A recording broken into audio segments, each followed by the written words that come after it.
कि मैं दुनिया के सामने खुल्लम खुल्ला ऐलान कर सकूं कि आजाद हिंद फौज अब बिल्कुल तैयार है। ये आवाज है उस महान क्रांतिकारी की जिन्होंने देश की पहली स्वतंत्र सेना आजाद हिंद फौज को खड़ा कर भारत में ब्रिटिश हुकूमत की नींव हिला दी थी, जिन्होंने स्वतंत्र भारत की पहली आजाद हिंद सरकार बनाई थी। इस सरकार की अपनी करेंसी, बैंक, अदालत और खुफिया एजेंसी भी थी और आजाद हिंद सरकार को जापान, जर्मनी, इटली और यहां तक चीन ने भी भारत सरकार का दर्जा दिया था। दुनिया के इतिहास का सबसे बड़ा तानाशाह एडोल्फ हिटलर भी नेताजी सुभाष चंद्र बोस के सामने सिर झुकाता था। उन्होंने द्वितीय विश्व युद्ध में एक महत्वपूर्ण भूमिका निभाई थी और भारत की आजादी आंदोलन में ब्रिटेन को ऐसी धूल चटा दी थी कि दुश्मनों ने कायरों की तरह पीठ पीछे वार करके उन्हें एक प्लेन क्रैश में मरवा दिया, लेकिन उनकी विचारधारा को नहीं दबा सके। वो विचारधारा जिसने देश के युवाओं में मातृभूमि के लिए प्रेम और बलिदान की भावना को जागृत कर दिया था। लेकिन ओडिशा के छोटे से गांव में जन्मा एक साधारण लड़का इतना ताकतवर कैसे बन गया कि उसने भारत के अंग्रेजी हुकूमत को उखाड़ फेंका? कैसे नेताजी हर बार अपना वेश बदलकर अंग्रेजों की आंखों में धूल झोंक देते थे? तानाशाह एडोल्फ हिटलर के साथ उनकी मुलाकात कैसी थी और क्यों एक बार सरदार पटेल ने बोस पर केस ठोक दिया था, जानेंगे इस वीडियो में। साथ ही करीब 80 साल पुरानी नेताजी की कुछ दुर्लभ वीडियोस भी देखेंगे और वर्तमान में नेताजी की बेटी अनीता बोस कहां हैं और क्या करती हैं। लेकिन उसके पहले हर भारतीय वीडियो को लाइक करके कमेंट बॉक्स में जय हिंद जरूर लिखे। साल 1897 भारत में 56 अकाल ने हाहाकार मचा रखा था। भूख और प्यास से तड़पते हुए 70 लाख लोग अपनी जान गंवा चुके थे। इसी वक्त ओडिशा के कटक गांव में एक ऐसा तूफान जन्म ले रहा था जो भविष्य में ब्रिटिश हुकूमत की जड़ें हिलाकर रखने वाला था। इस तूफान का नाम था सुभाष चंद्र बोस। उनके पिता जानकीनाथ बोस कटक के मशहूर वकील थे और मां प्रभावती देवी एक आदर्श गृहिणी। सुभाष अपने 14 भाई बहनों में 9वें स्थान पर थे। बचपन से ही उनमें अद्भुत साहस और आत्मविश्वास झलकता था। रेवेन शॉ कॉलेजिएट स्कूल से अपनी स्कूल की पढ़ाई पूरी करने के बाद बोस ने कोलकाता के प्रेसिडेंसी कॉलेज में दाखिला लिया, लेकिन वहां भारत विरोधी बयान देने वाले ब्रिटिश प्रोफेसर ओटीन से सुभाष भिड़ गए। दोनों के बीच गर्मा गर्मी बढ़ने लगी और गुस्से से आग बबूला हुए सुभाष ने अपनी चप्पल उतारी और उसे प्रोफेसर को पीट दिया। इस घटना की वजह से उन्हें कॉलेज से निष्कासित कर दिया गया और उन्होंने कलकत्ता के ही स्कॉटिश चर्च कॉलेज में दाखिला ले लिया। 1918 में उन्होंने दर्शन शास्त्र में ग्रेजुएशन किया और अपने पिताजी जानकीनाथ बोस को दिया वादा पूरा करने के लिए वो सिविल सर्वेंट बनने की परीक्षा देने लंदन पहुंच गए, जहां उन्होंने 4थी रैंक लाकर एग्जाम में टॉप किया। लेकिन अंग्रेजों की कठपुतली बनकर काम करना उन्हें गवारा नहीं था, इसलिए साल 1921 में सुभाष ने इस प्रतिष्ठित नौकरी को ठुकरा दिया और फिर भारत लौट आए। यहां उनकी मुलाकात चित्तरंजन दास से हुई, जिनके निर्देशन में सुभाष चंद्र बोस ने स्वराज और फॉरवर्ड अखबार का संपादन किया, जिसमें वो अंग्रेजों के अत्याचार और नीतियों के खिलाफ खुलकर लिखते थे। उनकी लेखनी ने युवाओं में आजादी के प्रति जोश भर दिया और ब्रिटिश हुकूमत की नींदें उड़ा दी। साथ ही उन्हें कांग्रेस पार्टी ज्वाइन करने का न्योता मिला, जहां उन्होंने असहयोग आंदोलन में बढ़ चढ़कर हिस्सा लिया। साल 1923 में सुभाष चंद्र बोस कांग्रेस के युवा मोर्चा के राष्ट्रीय अध्यक्ष बन गए। फिर बंगाल कांग्रेस के महासचिव और कलकत्ता महापालिका के मुख्य कार्यकारी अधिकारी भी बने। इधर सुभाष चंद्र बोस की अखबार दिन प्रतिदिन लोकप्रिय होता जा रहा था और युवाओं में ब्रिटिश हुकूमत के खिलाफ राष्ट्रवादी आंदोलन की चिंगारी भड़क रही थी, जिससे अंग्रेजों की रातों की नींद उड़ गई थी। लेकिन वो चाहकर भी इस न्यूज़पेपर का कुछ नहीं कर पा रहे थे, क्योंकि नेताजी की लिखावट हमेशा तथ्यों के आधार पर होती थी। ऐसे में अंग्रेजों ने दूसरा रास्ता चुना और साल 1925 में क्रांतिकारी आंदोलनों से संबंधित बताकर उन्हें बर्मा के मांडाले कारागार में भेज दिया। जो उस वक्त बीमारियों और आभाओं का घर हुआ करती थी। इसी जेल में नेताजी तपेदिक यानी टीबी की जानलेवा बीमारी से ग्रसित हो गए, लेकिन उन्होंने इस बारे में कभी किसी को नहीं बताया, बल्कि जब भी वो अपने घर वालों को चिट्ठी लिखते तो उसमें जेल की इतनी तारीफ करते मानो धरती पर मौजूद स्वर्ग हो। ये जेल भी उनकी हिम्मत नहीं तोड़ पाई और रिहा होकर उन्होंने स्वतंत्रता लड़ाई को और तेज कर दिया। साल 1930 में उन्हें पहले कांग्रेस का महासचिव और फिर कलकत्ता के मेयर के रूप में चुना गया। इसी साल उन्होंने सविनय अवज्ञा आंदोलन में बढ़ चढ़कर हिस्सा लिया, जिसके चलते अंग्रेजों ने उन्हें गिरफ्तार कर लिया। साल 1931 तक जेल में उनकी तबीयत खराब होने लगी, इसलिए उन्हें इलाज के लिए ऑस्ट्रिया भेज दिया गया। यहाँ उनके साथ एक दिलचस्प किस्सा हुआ जिसके बारे में काफी कम लोग जानते हैं। तो ऑस्ट्रिया में उनकी मुलाकात सरदार पटेल के बड़े भाई विट्ठल भाई पटेल से हुई, जो काफी बीमार थे। नेताजी ने उनकी खूब सेवा की, जिससे विट्ठल भाई काफी प्रभावित हुए और जब गुजरे तो उन्होंने अपनी जायदाद का एक हिस्सा देशत करने के लिए नेताजी के नाम कर दिया। लेकिन सरदार पटेल को यह बात रास नहीं आई। दोनों के बीच विवाद हुआ और सरदार पटेल ने नेताजी पर केस ठोक दिया और नेताजी केस हार गए। सरदार पटेल और नेताजी बोस की मंजिल एक ही थी, आजादी, लेकिन रास्ता काफी अलग था। इसलिए दोनों के बीच हमेशा मतभेद जरूर रहे। 1930 के दशक में नेताजी सुभाष चंद्र बोस का जेल आना जाना लगातार जारी रहा। इस दौरान वे करीब 11 बार जेल गए, लेकिन उनके मन में सिर्फ एक ही लक्ष्य था, देश की आजादी।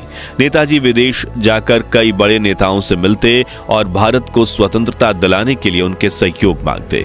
उनके जोशीले भाषणों से देश के युवा का खून खौल उठता और उनमें देशभक्ति की लहर दौड़ जाती। हालांकि महात्मा गांधी को आजादी के लिए सुभाष चंद्र बोस के विचार और तरीकों से ज्यादा सहमति नहीं थी, इसलिए गांधी जी का झुकाव पंडित नेहरू की ओर अधिक था, जिसके चलते नेताजी और नेहरू के विचारों में अक्सर मतभेद देखने को मिलते हैं। केवल इसी कारण से साल 1939 में नेताजी ने कांग्रेस अध्यक्ष पद से इस्तीफा दे दिया और 3 मई 1939 को इन्होंने कांग्रेस के अंदर ही फॉरवर्ड ब्लॉक के नाम से अपनी अलग पार्टी बना ली। लेकिन सन 1940 में उन्हें कांग्रेस से निकाल दिया गया और फॉरवर्ड ब्लॉक से स्वतंत्र पार्टी बनकर उभरी। नेताजी की पार्टी ने अंग्रेजों के खिलाफ अपने आंदोलनों को तेज कर दिया और घबराए हुए अंग्रेजों ने पार्टी के सभी बड़े नेताओं को गिरफ्तार कर लिया, जिनमें नेताजी भी शामिल थे। उस वक्त देश में द्वितीय विश्व युद्ध अपने चरम पर था और नेताजी जानते थे कि यही वो समय है जब वो इस युद्ध का फायदा उठाकर देश को आजादी दिलवा सकते हैं। इसलिए वो जेल में नहीं रहना चाहते थे और उन्होंने आमरण अनशन शुरू कर दिया। उन्होंने अंग्रेजों से मुझे रिहा करो वरना मैं जीना छोड़ दूंगा। कई दिनों तक भूखे रहने की वजह से उनकी तबीयत बिगड़ने लगी और ब्रिटिश सरकार ने हार मानकर उन्हें जेल से रिहा कर हाउस अरेस्ट में रखा, जहां ब्रिटिश पुलिस वाले उन पर दिन रात नजर रखते थे। लेकिन उन्होंने अपने वेश को बदलकर कैसे अंग्रेजी हुकूमत को चकमा दिया, वो कहानी बेहद दिलचस्प है। तो हाउस अरेस्ट के दौरान एक बार नेताजी ने बाहर खड़े पुलिस वालों तक खबर पहुंचाई कि मैं कुछ दिन एकांत में बिताना चाहता हूं, इसलिए मुझसे मिलने घर मत आइएगा। लेकिन असल में वो अपनी दाढ़ी मूंछ उगा रहे थे और 17 जनवरी की रात उन्होंने पठानी सूट पहनकर अपना वेश पूरी तरह से बदल दिया और हाउस अरेस्ट से भाग निकले और अफगानिस्तान चले गए, जहां उन्होंने गूंगे बहरे पठान का किरदार निभाते हुए सोवियत संघ की सीमा तक का सफर तय किया, जहां से मॉस्को जाने के लिए उन्होंने एक इटालियन आदमी ऑरलैंडो मोज़ाटा का भेष धारण कर और नकली पासपोर्ट के जरिए आसानी से अफगानिस्तान की बॉर्डर पार कर ली।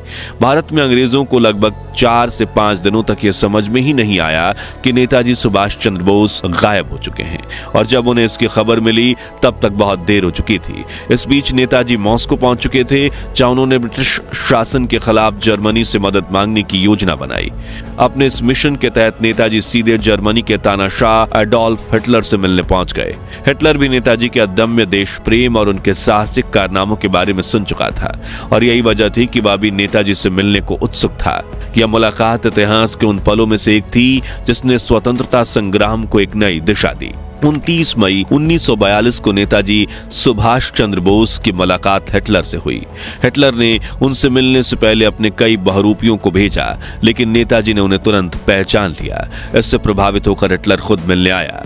नेताजी ने उनसे कहा, आप अपनी आर्मी के साथ भारत में ब्रिटिशर्स पर हमला करो, क्योंकि इस वक्त भारत ब्रिटिश एम्पायर का दल है। जो धड़कना बंद हो गया तो दूसरे विश्व युद्ध में ब्रिटिश एम्पायर हार जाएगा। लेकिन हिटलर ने कहा कि मैं ब्रिटेन में इन पर हमला करके इन्हें कमजोर बनाता हूं, आप भारत में कीजिए। वहीं उसने इस मुलाकात के सम्मान के रूप में जर्मनी में कैद 4000 भारतीय कैदियों को रिहा कर दिया। साथ ही हिटलर ने नेताजी की जापान के प्रधानमंत्री तोजो हिदेकी से मुलाकात तय करवाई और उन्हें पनडुब्बी से सुमात्रा भेजा।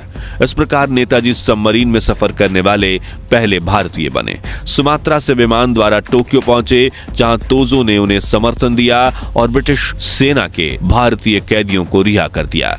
और इन सैनिकों के साथ नेताजी ने यहीं पर बनाई आजाद भारत की पहली सेना, आजाद हिंद फौज। हिटलर ने सुभाष बाबू का स्वागत किया और जर्मनी में तिरंगी झंडे के नीचे अपने देश को आजाद करने के लिए सुभाष बाबू ने जय हिंद के नारे के साथ आजाद हिंद फौज कायम की।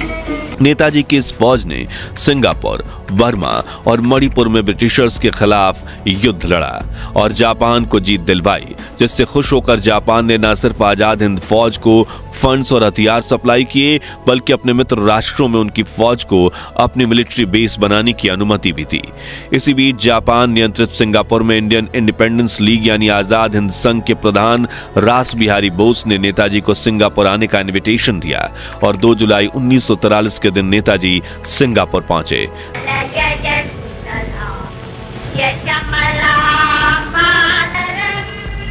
जहां रास बिहारी बोस ने इस्तीफा देकर सुभाष चंद्र बोस को आजाद हिंद संघ का अध्यक्ष बनाया। यह संगठन विदेश में रहने वाले भारतीयों ने बनाया था, जो भारत को ब्रिटिश शासन से आजाद करवाना चाहते थे। बाबू सुभाष चंद्र बोस की जय, पंडित जवाहरलाल नेहरू की जय, महात्मा गांधी की जय, आजाद हिंद फौज। 21 अक्टूबर 1943 सिंगापुर में एक ऐतिहासिक सभा आयोजित की, जहां उन्होंने आजाद हिंद सरकार और भारतीय राष्ट्रीय सेना के गठन की घोषणा की। इस सभा में उन्होंने पहली बार चलो दिल्ली का नारा दिया, जिसने भारत की आजादी के आंदोलन को नई ऊर्जा दी। इस नारे का महत्व शब्दों से परे है। एक नारा निकल रहा और वो ये था, चलो पेरिस, चलो पेरिस।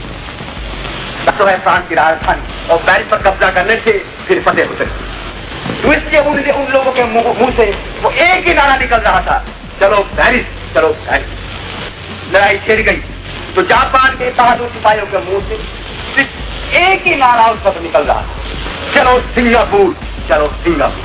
हमारा भी एक ही नारा होना चाहिए, हो सकता है, और दिल्ली, चलो। अगले 3 सालों तक नेताजी आजाद हिंद फौज का नेतृत्व करते हुए ब्रिटेन को इतनी गहरी चोट पहुंचाते हैं कि अंग्रेज उनके नाम से ही थर-थर कांपने लगते थे। जापान खुश होकर उन्हें ब्रिटिशर्स से जीता अंडमान निकोबार द्वीप भेंट कर देता है।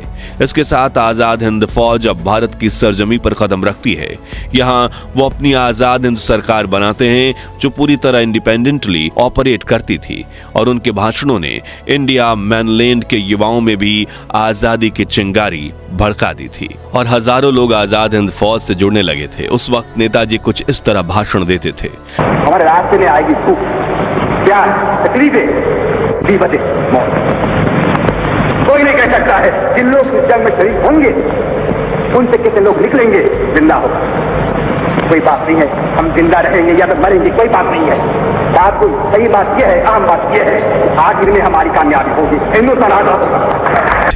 नेताजी के भाषणों से भारत में आजादी का आंदोलन और भी तेज हो गया और अगले 2 सालों में भारत स्वतंत्र हो गया। लेकिन दुर्भाग्यवश वो आजादी देखने से पहले इस दुनिया को अलविदा कह गए या फिर गुमनामी में खो गए।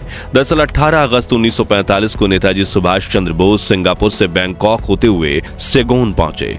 वहां से आगे जाने के लिए कोई जापानी विमान उपलब्ध नहीं था, लेकिन काफी प्रयासों के बाद उन्हें एक जापानी बम वर्षक विमान में जगह मिली। हवाई अड्डे पर अपने साथियों के साथ हाथ मिलाकर जय हिंद कहा और विमान में सवार हो गए।